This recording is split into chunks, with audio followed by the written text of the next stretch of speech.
बिस्मिल्लाहिर्रहमानिर्रहीम। अस्सलाम वालेकुम viewers, welcome to Serena vlogs. मैं हूं मोहम्मद मुकीद अली शाह। जैसा कि आप जानते हैं कि ईरान और जो यूएस की पीस डील है अभी तक वो फाइनलाइज़ नहीं हुई, और उसके बारे में काफ़ी ज़्यादा चहमकुइयाँ हैं और हर कोई परेशान है क्योंकि इसका बेसिकली बहुत नेगेटिव असर पड़ रहा है पूरी दुनिया के ऊपर। इसके हवाले से हम डिस्कशन करेंगे, लेकिन आज जो मेन डिस्कशन है वो ये है कि इस पूरे सूरत हाल में पाकिस्तान कहाँ खड़ा है, पाकिस्तान की क्या पॉलिसी है और पाकिस्तान के पास क्या क्या ऑप्शंस मौजूद हैं। इसको डिस्कस करेंगे, लेकिन उससे पहले मैं आपसे रिक्वेस्ट करूँगा कि मेरे चैनल को सब्सक्राइब करें, वीडियो को लाइक करें और बेल आइकन को लाजमी प्रेस करें। तो बढ़ते हैं टॉपिक की तरफ। आपको पता है ईरान और जो यूएस की पीस डील है अभी तक साइन नहीं हुई है। जो ईरान के फॉरेन मिनिस्टर हैं पाकिस्तान आए थे, पाकिस्तान के वज़ीर आज़म फील्ड मार्शल के साथ भी मुलाकात हुई। उसके बाद वो उधर से ओमान गए हैं और फिर उन्हें रशिया जाना है, और उसके बारे में भी कोई हतमी राय नहीं है क्योंकि अमेरिका भी डेफिनेटली ये चाह रहा है, दोनों ममालिक ये चाह रहे हैं कि किसी न किसी तरीके से जंग बंदी हो, लेकिन दोनों का अपर हैंड हो। दोनों चाह रहे हैं कि अपर हैंड हो क्योंकि अमेरिका एक बीइंग सोल सुपर पावर, वो ये नहीं चाहेगा कि वो कोई इस तरह का पैगाम दुनिया को दे कि वो कमज़ोर पड़ चुका है। ईरान नहीं चाहेगा कि अपनी आवाम को ये मैसेज दे कि वो कमज़ोर पड़ चुके हैं इंटरनेशनल लेवल पे, ताकि उनकी आवाम जो है फिर उनसे बहुत सा सवालात ना पूछे। लेकिन दुनिया के लिए ये बेहतर है कि जंग बंदी हो, क्योंकि आपको पता है जिस हिसाब से तेल के, जिस हिसाब से गैस के प्राइसेस बढ़े हैं और जिस तरीके से कमी हुई है पूरी दुनिया में, तो पूरी दुनिया परेशान है। अब हम बढ़ते हैं पाकिस्तान की तरफ। देखिए, पाकिस्तान की मैं आपको बताऊं तो पाकिस्तान ने हमेशा से जो डॉक्ट्रीन अपनाई है मिलिट्री की, वो है कि इंडिया को हमने बस खौफज़दा करना है। हमने इंडिया को इतना खौफज़दा करना है कि इंडिया हम पे अटैक ना करे, और अगर अटैक करे भी तो ज़्यादा नुकसान के ख़दशे की वजह से अटैक को वाइंड अप करके, रैप अप करके ख़त्म कर दे। तो पाकिस्तान की हमेशा से ये पॉलिसी रही, जिसकी वजह से पाकिस्तान क्या करता था कि डिफेंस बजट के ऊपर पैसा लगाता था, लेकिन कम लगाता था। आउट ऑफ 100 18% पाकिस्तान का डिफेंस बजट होता था, जो कि आज पाकिस्तान का तकरीबन 11 से 12 अरब डॉलर बनता है।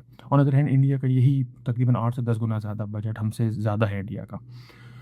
एक फैक्ट है, हम इस बात को माने या ना माने, बेशक हमें मीडिया कुछ भी कहता रहे, हम इंटेलेक्चुअल्स कुछ भी कहते रहें, एक फैक्चुअल बात है कि अगर आपने दुनिया में सर्वाइव करना है और आपने अगर दुनिया में इज़्ज़त के साथ सर्वाइव करना है, सर उठा के सर्वाइव करना है, तो आपको मिलिटरीली स्ट्रांग होना पड़ेगा। ये हमें इंसानी तारीख़ बताती है। इसके ऊपर हम बहुत बहस मुबाहिसे कर सकते हैं कि जी, जंग जो है वो हर चीज़ का हल नहीं होता, लेकिन बहुत सारी चीज़ों का हल जंग होता है। आप देखिए, आप ऑटोमन एम्पायर को उठा लें, आप इस्लामिक हिस्ट्री को उठा लें, आप अलेक्जेंडर को उठा लें, आप किसी को भी उठा लें, उन्होंने जब रूल किया है तो वो तलवार की ज़ोर के ऊपर या बंदूक की ज़ोर के ऊपर ही किया है। तो ये हो नहीं सकता कि अगर हम आज ये बात कहना शुरू कर दें कि जी मिलिट्री अपनी कम कर लें तो हम दुनिया में, आप देख लें यही अरब्स हैं, आज से 1 साल पहले या 6 महीने पहले तक हम इनको रश की निगाह से देखा करते थे, और जब इनके ऊपर देखें, जब ईरान ने बमबारियाँ शुरू की, तो आज आप देखें वही हुई है जो 6 महीने पहले जिसके पास पैसा इतना था कि वो, उनको समझ नहीं आती थी कि पैसा बहाएँ कैसे।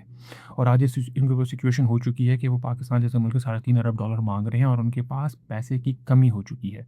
उनके बारे में ये कहा जा रहा है कि वो literally at the verge of bankruptcy हैं। तो ये क्यों हुआ है? क्योंकि देखिए, अगर उनके पास मिलिटरीली वो स्ट्रांग होते तो ईरान कभी भी कोशिश नहीं करता उनके ऊपर अटैक करने की, अगर उन्होंने अपनी मिलिट्री के ऊपर इन्वेस्ट किया होता।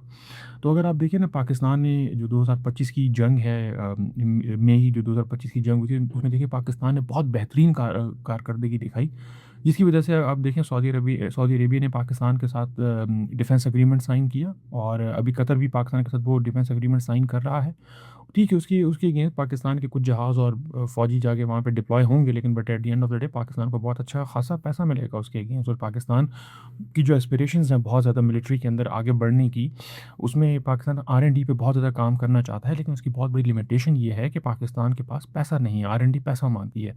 तो सऊदी और कतर जो है पाकिस्तान को पैसा देगा, और पाकिस्तान जो अपने और प्रोजेक्ट हैं 4.5 और 5th जनरेशन कान, PFX, इस तरह के हाइपरसोनिक मिसाइल देने के ऊपर पाकिस्तान बहुत ज़्यादा काम करेगा। तो पाकिस्तान ने अपनी मिलिट्री को बहुत ज़्यादा क्रेडिबल किया है। मैं आपको एक बात बताऊँ, एक हकीकत मैं आपको बताऊँ, जो भी प्रेज़ेंट रजीम है पाकिस्तान की, जो वज़ीर-ए-आज़म है और जो फ़ील्ड मार्शल आसिम मुनीर हैं, देखिए देखिए पॉलिटिकली डिफरेंसेस लोगों के हो सकते हैं, उसके ऊपर definitely I am not here to speak. लेकिन मैं अगर आपको मिलिट्री डोमेन में बात करूँ तो देखिए, मैंने भी 19 साल एयर फ़ोर्स में सर्व किया है, और मैंने 2006 से मैंने देखा है, ठीक है अपडेट्स होती थी, अपग्रेडेशंस होती थी, लेकिन जिस इंटेंसिटी से पिछले 3-4 साल में चीज़ें हो रही हैं, हमने उस तरह देखा नहीं है। ये भी एक हकीकत है कि पूरी दुनिया के अंदर एक एक चेंज आ चुका है। पूरी दुनिया इस टाइम बेसिकली एक जंगी माहौल में चेंज हो चुकी हुई है। हर मुल्क जो है बेसिकली वो फ़ौज के ऊपर इन्वेस्ट करना शुरू हो गया है। तो पाकिस्तान ने भी इस चीज़ को जाना। आप देखें पाकिस्तान की नेवी हमेशा से ये माना जाता था कि इंडिया के सामने 1/3 या 1/4 के बराबर है, तो उसके ऊपर अब पाकिस्तान ने बहुत ज़्यादा काम किया है। अभी देखें पाकिस्तान ने भी जिस तरह अनाउंस किया है कि अंगोर क्लास सबमरीन जो पहली है वो हमारे पास आ रही है और अभी उसमें से 7 और भी हमारे पास इंशाल्लाह आएँगी। तो ये एक बहुत बड़ा एडिशन है और पाकिस्तान को भी इस बात का अंदाज़ा हुआ है कि सिर्फ़ ये राग अलापना कि क्योंकि हमारी जो कोस्टल बेल्ट है वो 1000 मील की है, 1500-1600 किलोमीटर की है, इस चीज़ से इंडिया डटर नहीं होगा।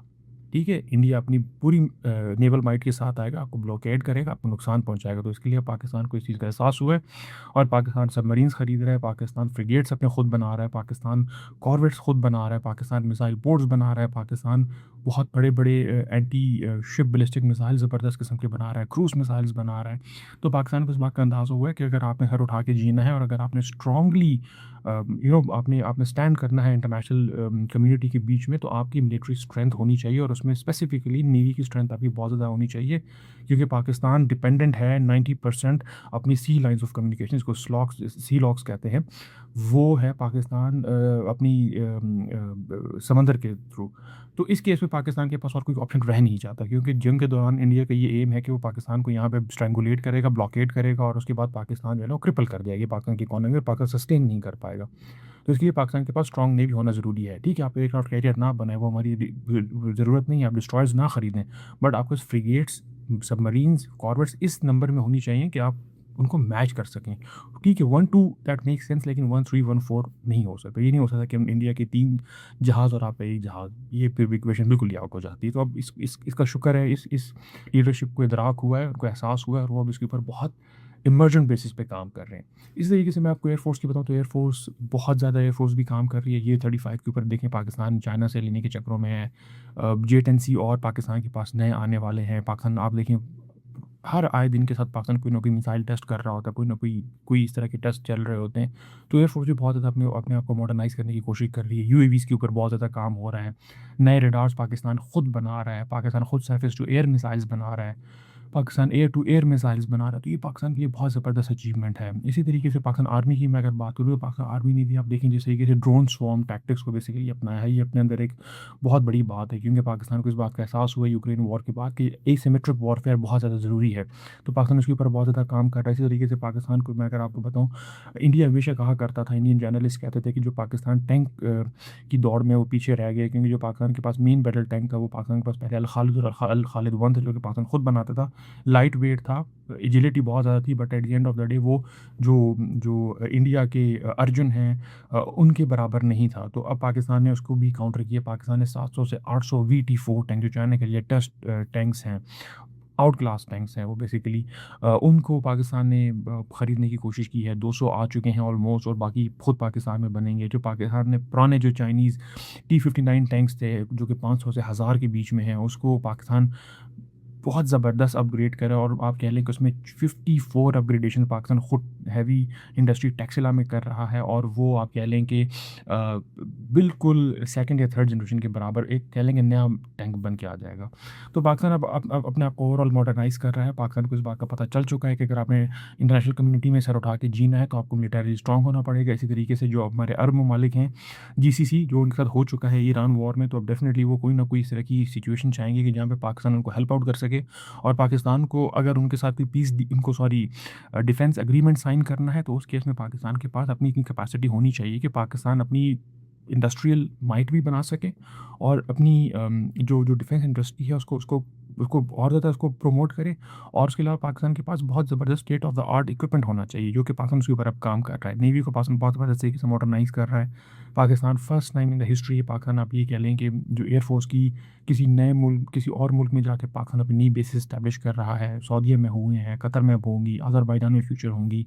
Same is the case with navy. Navy पहले सिर्फ कराची में होता था और मारा भी है, अभी हमारे पास गवादर भी है, हमारे पास अब आप देखें सऊदी अरेबिया भी पोर्ट अवेलेबल है, कतर भी अवेलेबल होगी, तो आप ये कह लें कि पाकिस्तान के लिए फ्यूचर में चीज़ें आसान होंगी।